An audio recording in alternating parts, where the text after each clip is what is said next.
영광 받으실 줄로 믿습니다. 우리 다시 한번 우리 앞뒤 잡으신 분들과 인사 나누시죠. 오늘 정말 은혜 많이 받으세요.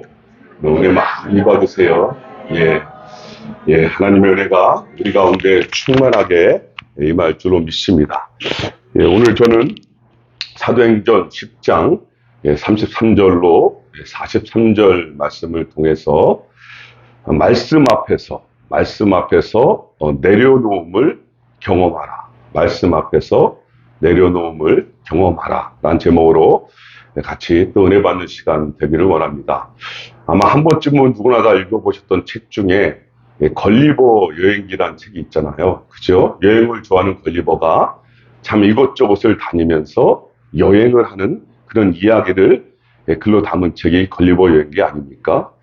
작은 나라에도 가보고 거인의 나라에도 가보고 그죠? 하늘을 나는 섬이 있는 곳도 가보고 말이 다스리는 그런 나라도 가봤죠. 그런데 자기 자신은 그대로였는데 내가 어디 가냐에 따라서 달라지는 것을 경험하잖아요.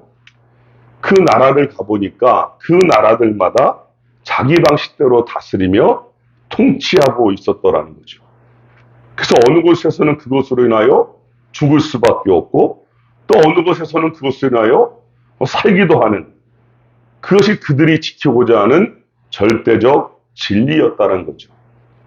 그러나 그들이 말하는 그 절대적 진리가 다른 곳에서는 통하지 않을 수도 있고 휴지 조각이 될 수도 있구나 라는 것을 깨닫게 된 것 아니겠습니까? 여러분 결국 이 걸리버 연기를 통하여 깨닫게 되는 한 가지는 인간의 삶의 기준 속에는 절대적 진리라는 것이 존재할 수가 없다는 것입니다. 그죠?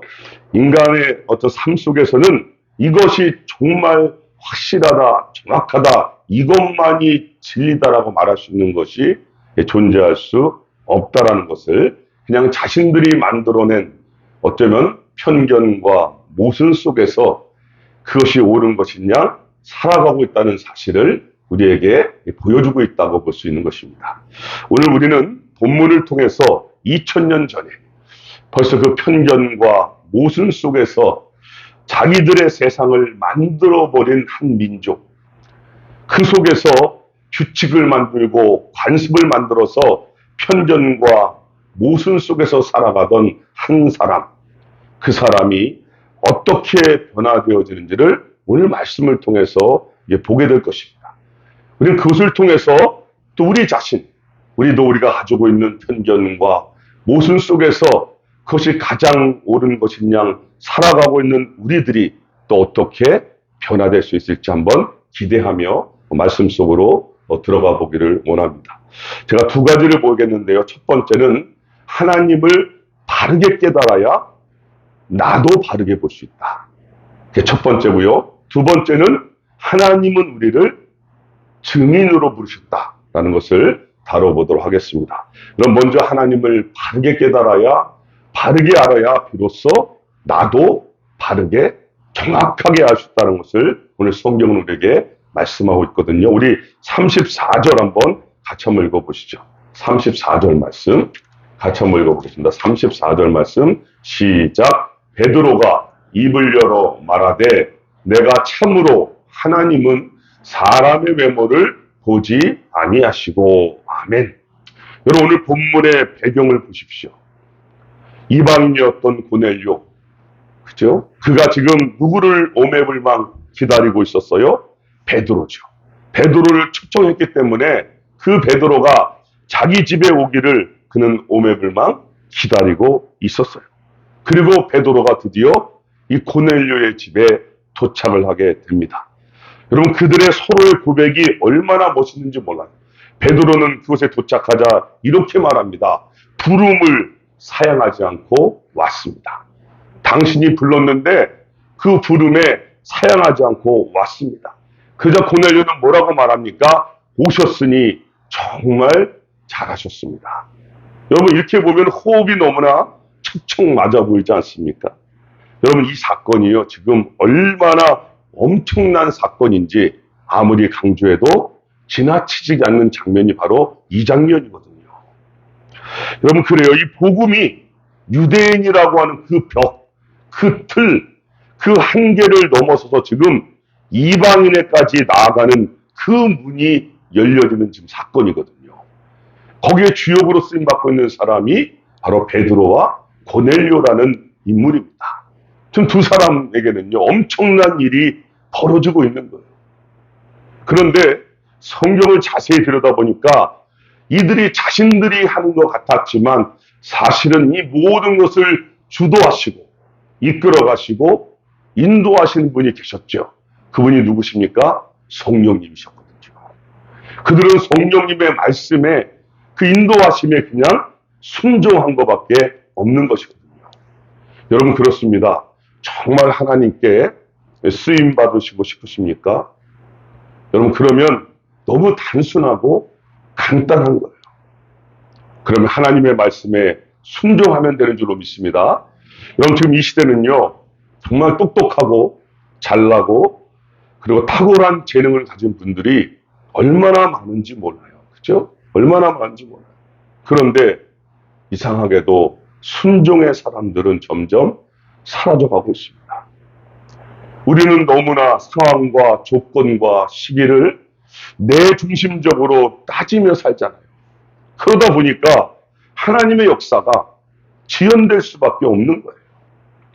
이런 베드로와 고넬료의 특징이 뭡니까? 베드로와 고넬료가 만날 수밖에 없었던 이유는 이들은 일면식도 없던 사람들 아닙니까? 이런 이들이 만날래야 만날 수 있는 조건을 가진 사람들이 아니에요. 이방인이고 유대인이에요. 근데 이들이 만날 수밖에 없었던 이유는 이 두 사람의 특징이 뭐예요? 기도의 사람이었다는 거예요. 근데 단순한 기도의 사람이 아니라 기도 가운데 성령님의 음성을 들었던 사람들이고, 음성은 또 누구나 들을 수 있지만 그 음성을 듣고 바로 순종하는 사람들이었다는 것입니다. 이것이 그들이 만날 수 있었던 비결이 되는 거예요. 성령의 음성에 기도 가운데 민감한 사람이었고, 그 음성을 듣고 바로 순종할 수 있는 사람, 바로 그 사람이 베드로와 고넬료였다는 사실이죠. 여러분 그들은요, 주님이 말씀하시자마자 바로 순종한 거예요. 베드로는 고넬료에게, 고넬료는 베드로를 초청하고, 베드로는 또 이방 사람인 고넬료에게 성령님이 말씀하시니까 바로 순종하는 장면이 바로 오늘 두 사람이 만나는 장면이에요. 이 얼마나 역사적인 사건입니까? 여러분 그런데 베드로의 입장에서 한번 생각해 보시기 바랍니다. 지금 베드로가 뭐라고 말했죠? 부름에 사양하지 않고 왔다라고 고백하고 있거든요. 여러분 이 고백 속에는요, 참 많은 것이 내포되어 있는 거예요. 이 베드로는 유대인이라고 그랬잖아요. 당시 유대인은요, 하나님의 특별한 백성이라고 하는 선민의식을 가지고 살았던 사람이에요. 그래서 자기들 외에 다른 사람들은 다 뭐라고요? 이방인으로 여겼어요. 쉽게 얘기하면 개만도 못하게 여겼단 말이에요. 자기들만 최고고, 자기들만 하나님의 사랑을 받고, 자기들만 하나님의 영광을 누리는 특권을 가졌다고 생각했던 사람들이 바로 유대인이었단 말이에요. 그러니 그런 사람들이 이방인 다른 사람들과 만나고 식사를 하고 교제를 한다? 이거는 있을 수가 없는 일이거든요. 여러분 이것은 당시 유대 공동체에 속해 있는 유대인들에게는 이방인을 만난다는 것은 상상조차 할 수 없는 일이었어요. 그럼 베드로가 뭐라고 그래요? 내가 부름에 사양하지 않고 왔다라고 고백하고 있잖아요. 여러분 제가 힌두교 선교권에 있었기 때문에 저는 그때 그 당시에 그곳에서 온몸으로 피부적으로 느꼈었거든요. 그 힌두교에는 계급이 나누어져 있잖아요. 카스 제도라고 그러죠. 태어나면서부터 사람의 등급이 매겨지는 거예요. 그거를 자신들의 힘으로 바꿀 수가 없어요. 그 중에 최고의 계급을 우리가 브라만이라고 그러는데 그 네팔 말로는 바운이라고 그러거든요. 그 형제 중에 한 명이 한국에 와서 예수님을 믿게 된 거예요.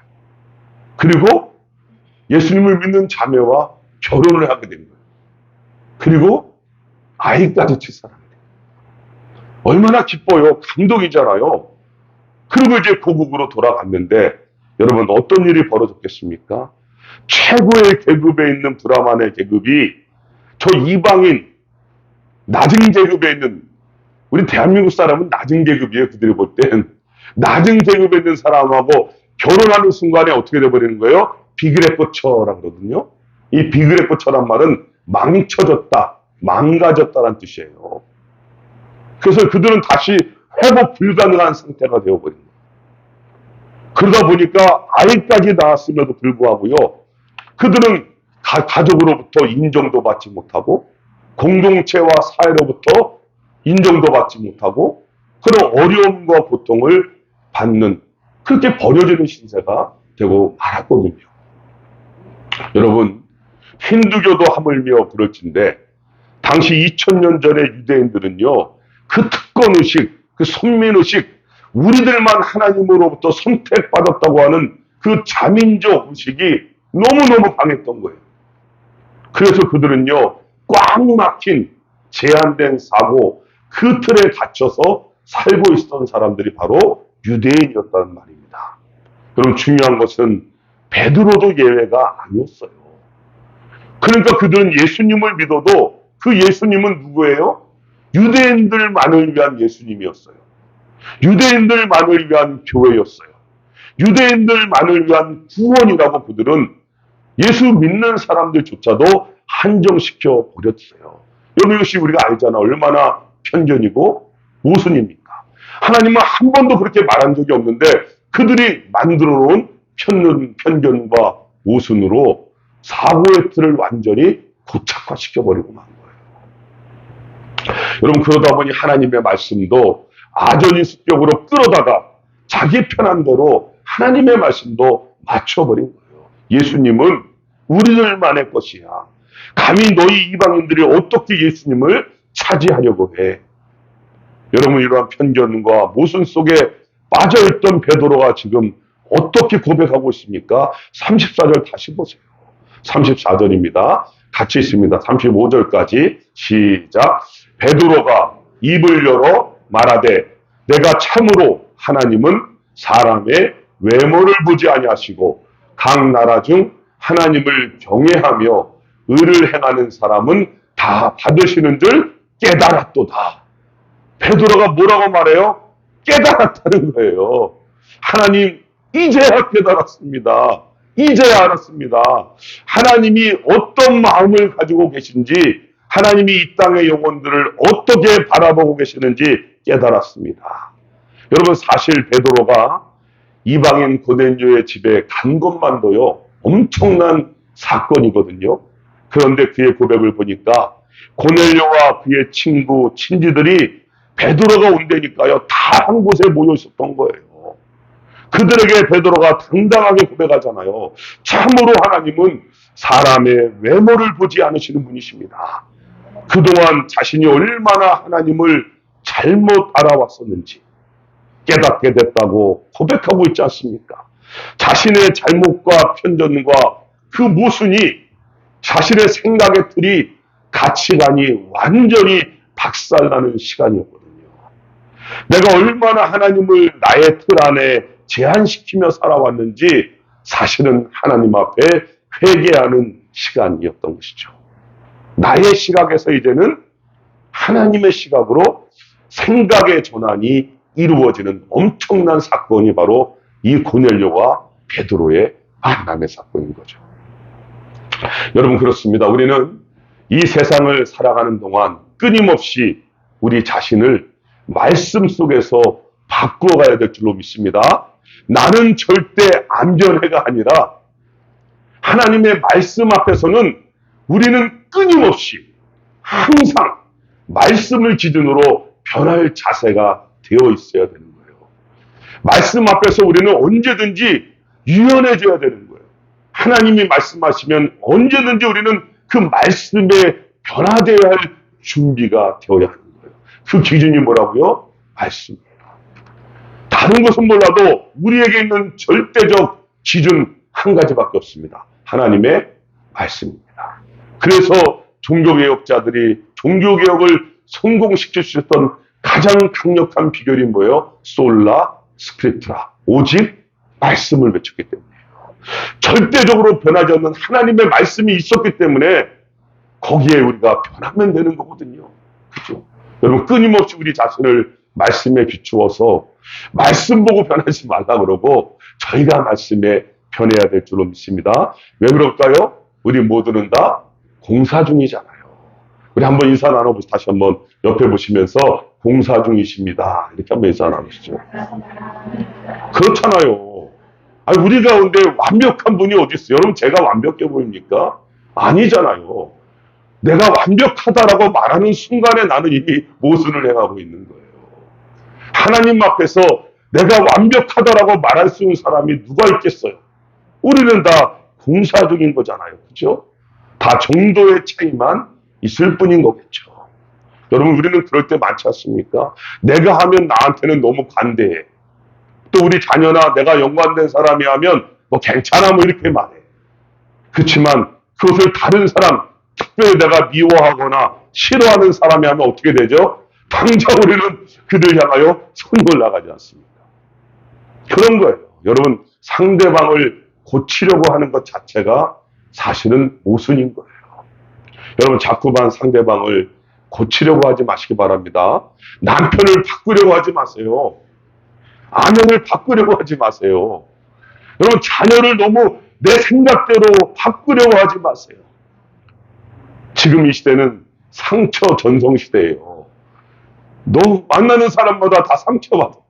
너무 상처 때문에 힘들어하거든요. 여러분, 그러니까 좀 있는 대로 받아주시기 바랍니다. 그리고 정말 우리가 해야 할 일이 있다면 세상 사람과 우리가 다른 것은 한 가지예요. 그들과 우리가 다른 것은 우리는 그들을 향하여 뭐 할 수 있습니까? 기도할 수 있잖아요. 우리는 바꾸려고 하는 것이 아니라 바꿀 수 있는 분이 누군 줄 알잖아요. 성령님이 바꿔주실 수 있잖아요. 바로 그 성령님께 우리 뭐 한다고요? 기도하는 거예요. 기도는 토스하는 거잖아요. 간절하면 간절할수록 정말 내 남편이, 내 자녀가, 내 사랑하는 연관된 모든 것들이 간절하면 간절할수록 더 하나님 앞에 애절하게 기도하면 되는 거예요. 그렇죠? 그러면 하나님께서 역사하실 줄로 믿습니다. 사람을 바꾸는 분은 사람이 하는 것이 아니라 하나님밖에 없는 것이죠. 여러분, 그래요. 하나님 앞에 바르게 서 있는 사람만이 비로소 자기 자신을 정직하게 볼 수 있어요. 하나님 앞에 내가 바르게 서 있어야 내 자신을 정직하게 바라볼 수가 있는 거거든요. 내가 얼마나 부족하고, 내가 얼마나 연약하고, 내가 얼마나 나약한 존재인 줄 하나님의 빛이 비춰주면요, 우리는 그 앞에서 그 모습을 볼 수밖에 없는 거예요. 얼마나 내가 모순덩어리였고, 얼마나 내가 편견과 또 모순의 내 틀에, 내 생각에 사로잡혀서 그것을 가지고 다른 사람들을 향하여 비판하고 정죄했었는지를 하나님의 빛이 비춰지면요, 내 자신이 보여질 수밖에 없는 거죠. 그렇죠? 여러분, 우리가 다른 사람을 향해서 저 사람은 왜 저래? 저 사람 예수 믿는 거 맞아? 그런 말을 할 때가 아니란 말이에요. 우리를 비추어 주시는 그 하나님의 빛 앞에서 내 자신을 바르게 바라보시길 바랍니다. 그러면 우리 입에서 분명히 이런 고백이 나올 거예요. 하나님 감사합니다. 하나님 감사합니다. 어떻게 나 같은 죄인을, 어떻게 하나님 나 같은 죄인을, 어떻게 나 같은 죄인을 위하여 그 십자가에서 모진 피와 물을 다 쏟으실 수가 있죠. 도대체 내가 뭐라고? 그 하나님의 사랑이 강물같이 우리 위에 부어지게 될 줄로 믿습니다. 여러분, 성경을 보면요, 하나님을 만난 사람들은 동일하게 하나님 앞에 고백하잖아요. 하나님, 저는 죄인입니다. 이게 성경에서 말하고는 성경의 인물들의 하나님 앞에서의 고백일 수밖에 없는 거예요. 하나님, 저는 죄인입니다. 나 같은 죄인 살리신 그 하나님의 은혜에 감사, 감격, 감동해서 그들의 남은 삶을 살아갈 수밖에 없는 것이죠. 여러분, 그러므로 우리는 이런 공식 하나를 성립시킬 수 있어요. 하나님을 참으로 만나지 못한 사람은 절대로 자기 자신을 제대로 알 수가 없다는 거죠. 그죠? 다른 말로 한다면 하나님을 정말로 바르게 만난 사람, 하나님을 진정으로 하나님 앞에서 자신을 깨달은 사람만이 진정한 자신을 찾은 사람들이죠. 그러니까 말씀을 통하여 그렇게 보게 되는 거죠. 여러분, 그래 하나님을 참으로 만나지 못한 사람들은요, 어떤 일이 벌어지는가? 교회에 와서도 조차도 자꾸만 학벌을 따져요. 아니, 세상에서야 뭐 하버드가 좋고, 뭐 세상에서야 뭐 CEO가 좋고, 이거야 뭐 당연히 뭐 자랑도 하고 좋지만, 교회에서 그게 무슨 의미가 있어요? 교회에서 우리 모두가 다 뭡니까? 그리스도 예수 안에서 한 형제 자매잖아요. 성도잖아요. 그렇죠? 같이 하나님의 나라를 이루어가는 백성들이잖아요. 하나님의 아들, 딸들 아닙니까? 십자가의 사랑을 값없이 받은 사람들인데 여기에 무슨 세상의 그런 뭐 위치와 재물과 이 모든 것들이 왜 여기에 개입할 수 있어요? 개입할 수가 없는 거죠. 그죠? 그냥 오직 우리는 하나님 앞에 감사밖에 없는 것이요. 무슨 학벌을 따지고 지역을 따지고 또 교회에서 무슨 자기 편을 만들고 무슨 돈이 있어야 무슨 힘이 있다고 생각하고 교회까지 와서 사회적 지위를 자랑하고 여러분 도대체 이런 기독교는 언제 생겨난 겁니까? 성경 어디를 찾아봐도 이런 기독교는요 한 번도 찾아볼 수가 없고 우리 주님은 이렇게 말씀하신 적이 한 번도 없잖아요. 차별이 없잖아요. 교회는. 그래서 누구나 다 아무리 가난한 사람도 어떤 누구라도 주님의 전에는 누구나 다 나올 수 있는 거 아닙니까? 구분이 없는 거 아니에요? 여러분 이것을 지금 누가 깨달은 거예요? 베드로가 비로소 깨달은 거예요.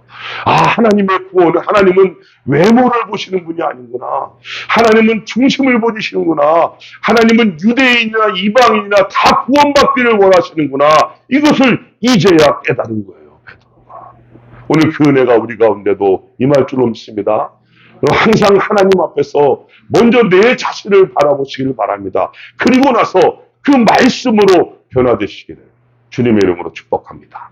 오늘 한 가지 우리가 또 한 가지 보기 원한 것은 하나님께서 우리를 증인으로 부르셨다는 거죠. 증인으로 부르셨다. 39절 같이 읽어보시죠. 39절입니다. 시작. 우리는 유대인의 땅과 예루살렘에서 그가 행하신 모든 일의 증인이라. 그를 그들이 나무에 달아 죽였으나. 아멘. 여러분 베드로는요 이제 그 이방인이라고 하는 경계를 뛰어넘게 돼요. 자신이 가지고 있던 편견, 자신의 모순을 깨뜨려 버렸죠. 아, 하나님의 구원의 계획이 유대인에게만 있는 것이 아니라 이방인에게도 있구나라는 것을 정확히 이제는 깨달았어요. 여러분 그 사실을 안 만큼 그는 더 이상 이제는 물러설 수가 없는 거예요. 주위 동료로부터 또 유대인들로부터 어떤 공격과 어려움을 당한다 할지라도 그는 포기할 수가 없었습니다. 왜요? 왜냐하면 그것이 하나님께서 원하시는 이름을 알았기 때문이죠. 그죠? 알았기 때문이죠. 여러분 지금 우리가 살아가는 이 시대를 잘 조명해 보시기 바랍니다. 하나님의 말씀과 이 세상이 충돌되어지는 것이요. 점점 많아질 거예요. 점점 많아질 거예요. 우리가 믿음으로 선택해야만 하는 상황들이 점점 많아질 것입니다. 그 모든 선택은 우리에게 달려있는 거거든요. 여러분 아시다시피 가장 강력한 공격 중에 하나가 지금도 일어나고 있지 않습니까? 동성애 아니겠어요? 꽤 오래전에 미국에서 한 미국 회사가 약 1억 5천이나 되는 돈을 내며 사과까지 하는 일이 발생했죠. 그 이유가 다른 게 아니에요. 한 트랜스젠더 분이 여성 화장실을 사용하려고 했는데 그 사용을 금지했기 때문에 그런 처벌을 받게 된 것이죠. 여러분 목사님들이 감옥에 갇히는 시대가 올 거예요. 아니 벌써 왔죠. 동성 결혼자들 주례를 반대했다라는 이유로 그런 일을 당하는 시대가 됐어요. 여러분 그렇거든요. 치료받아야 할 대상을 치료받아서 회복돼야 될 대상들을 자꾸만 합법적으로 그죠? 소수 인권으로 그들을 세워주다 보니까 병은 치료돼야 되는데 치료는 받지 못하고 더 확산시켜가는 이 세상이 되고 있고, 성경은 그것을 향하여 분명히 죄라고 말하고 있는데, 죄라고 말하는 순간에 오히려 그것으로 인하여 역공격을 당하는 세대가 되고 말았어요. 점점 더 심해질 거예요. 거기서 우리의 선택이 얼마나 더 강력하게 일어나겠습니까? 요즘 젊은 친구들은요, 이제 혼전 그런 성은 그건 기본적인 거고, 결혼하기 전에 같이 살아야 된대요. 이제는 그게 아예 기본이 되는 시대예요. 성경에 어디서 그렇게 말하고 있어요. 그런데 문화라는 이름으로, 이 현대 지금의 사회라는 이름으로 이 매스미디어와 모든 것이요, 성경이 죄라고 말하는 것을 죄가 아니고 당연한 것으로 몰아가는 시대가 되어버렸다니까요. 더 심해집니다. 여러분, 더 심해져요. 그 속에 지금 우리가 살아가고 있는 겁니다. 여러분, 우리에게 오늘 예배하는 이 날이 여러분들에게는 어느 정도 중요하게 와닿고 계시죠? 또 한 번의 예배입니까? 또 한 번 찾아오는 그냥 또 한 번의 습관적인 예배로 그렇게 여기시나요? 제가 말하기는 하나님 앞에서 정말 불가피한 상황이 아니라면 대통령이 불러도 꿈쩍하지 마시기 바랍니다. 대통령이 불러도 나 오늘 예배 드려야 됩니다. 다음에 뵙겠습니다. 적어도 그리스도인이 그 정도의 당당함이 있어야 될 거 아닙니까? 아무리 화려하고 좋고 그런 혜택이 주어진다 하더라도 예배를 선택하시기를, 하나님을 선택하시기를 주님의 이름으로 축복합니다. 여러분, 증인의 개념은 바로 그런 거예요. 오늘 베드로는요, 자신을 가리켜서 예수님의 증인이라고 말하고 있거든요. 여러분, 왜 증인이 될 수 있을까요? 그건 한 가지밖에 없어요. 왜 증인이 되죠? 보고, 듣고, 경험했기 때문에. 내가 안 봤으면 모르겠는데 정확히 보고, 듣고, 체험했단 말이에요. 내 눈앞에서 그것이 이루어지는 것을 정확히 봤단 말이에요. 그러니까 확실하게 나는 증인이라고 말할 수 있는 거 아닙니까? 그렇기 때문에 내가 예수님을 믿음으로 말미암아 내 육신의 질병이 치료되고 내 영혼이 치료되고 내가 주님으로 인하여 기쁨이 샘솟듯이 일어나고, 그걸 누리며 사는 사람이 증인인데, 솟구쳐 오르는데 어떻게 가만히 있을 수 있겠어요?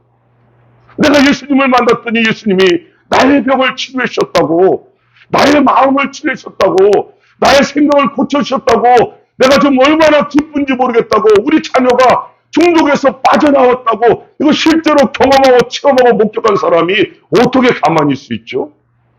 그 주님을 증거하고 싶을 거 아니에요. 너도 예수님 믿어봐. 너의 자녀도 그렇게 될 거야. 너도 그렇게 하나님이 하실 거야. 그것을 여러분 뭐라고 말해요? 증인이라고 말해요. 시키지 않아도 하는 거예요, 증인은. 그래서 사도행전 1장 8절에 오직 성령이 너희에게 임하시면 너희가 권능을 받고 예루살렘과 온 유대와 사마리아와 땅끝까지 이르러 내 증인이 되리라요. 이 되리라는 저절로 된다라는 뜻입니다. 쉐를 쓰고 있잖아요. 저절로 되는 거예요. 누가 억지로 만드는 게 아니라 성령의 충만함이 임하면, 성령님이 임한 사람은 예수님의 증인이 저절로 된다는 것을 말합니다. 이게 성경의 말씀입니다. 여러분, 오늘 증인의 내용의 결론이 뭐죠? 이 증인들의 내용의 결론이 무엇인가? 우리 마지막으로 43절 읽어보시죠. 43절입니다.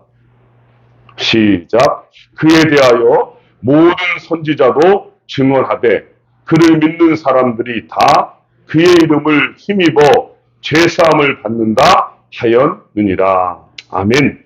여러분, 뭐예요? 결국 이 증인들을 통하여 어떤 역사가 일어난다고요? 예수 그리스도를 믿는 역사가 일어나다 보니까 예수 그리스도를 믿음으로 말미암아 죄사함이 일어나고 결국 예수 그리스도를 믿음으로 말미암아 구원을 받게 되는 거잖아요. 이게 결국 증인의 삶의 결론의 열매들로 나타난다는 거죠. 여러분, 베드로는요, 예수님의 증인으로 보내려고 많은 사람들이 모여 있었잖아요. 그 무리들에게 바로 이 십자가와 부활을 증거했거든요. 그런데 그들이요, 그 예수님을 다 믿는 거예요. 믿음으로 말미암아 그들은 죄사함을 받고 구원을 받게 된 역사가 임했잖아요.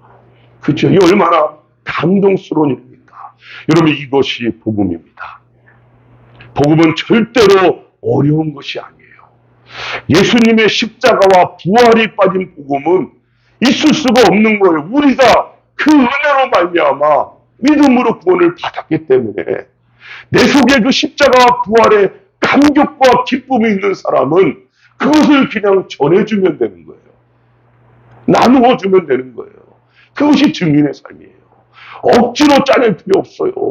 그 하나님의 말할 수 없는 폭포수 같은 십자가의 은혜와 그 사랑이 내 위에 부어졌기 때문에 내가 거저 값없이 받았으니까 그것을 그냥 나눠주면 좋은 거예요. 이 좋은 거를 어떻게 우리만 갖고 있어요.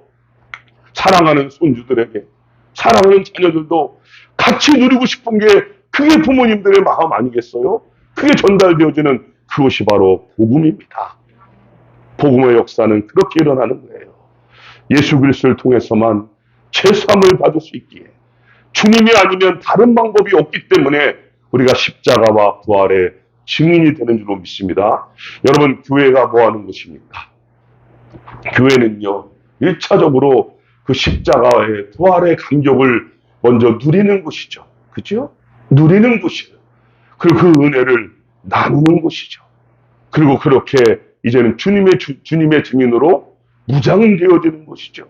그래서 그 은혜와 감격을 가지고 우리가 속한 세상 속으로 나아가는 곳, 그래서 모이는 교회가 있고 또 우리가 교회니까 나아가면 흩어지는 교회가 되는 거예요. 모이는 교회도 되고 또 나가서 우리가 교회로서 주님의 증인이 되니까 흩어지는 교회가 되고, 그럼 바로 그곳에 주님의 증인된 우리를 통하여 십자가의 부활을 통하여 바로 그곳에도 구원의 역사가 일어나게 되는 것이죠. 여러분, 그렇습니다. 우리 안에 예배를 통하여, 기도를 통하여 주님으로부터 오는 죄사함의 기쁨이 흘러넘치시기를 바랍니다. 여러분, 예배 속에서요, 하나님의 치유를 경험하시기 바랍니다. 하나님이 예배 가운데 오늘 나를 치유하셨다고, 나의 질병을 고치셨다고, 그런 간증들이 일어나기를 주님의 이름으로 축복합니다. 예. 저는 선교제에서 그걸 너무 많이 경험했거든요. 오늘 우리 가운데도 그런 일이 일어나기를 바랍니다. 그래서 그것이 내가 예수님을 믿고 증거하는 증인의 삶이 됐으면 좋겠어요. 나를 치료하시고 나를 회복하시고 나와 함께 하신 그 주님을 여러분도 한번 와서 보세요. 여러분도 한번 경험해 보세요. 그렇게 자연스럽게 여러분의 삶 가운데 증인의 삶으로 나아가서 그렇게 주님이 부르시는 그 순간까지 이 땅에 주님의 참된 일꾼들로 쓰임받는 우리 모두가 되시기를 주님의 이름으로 축복합니다.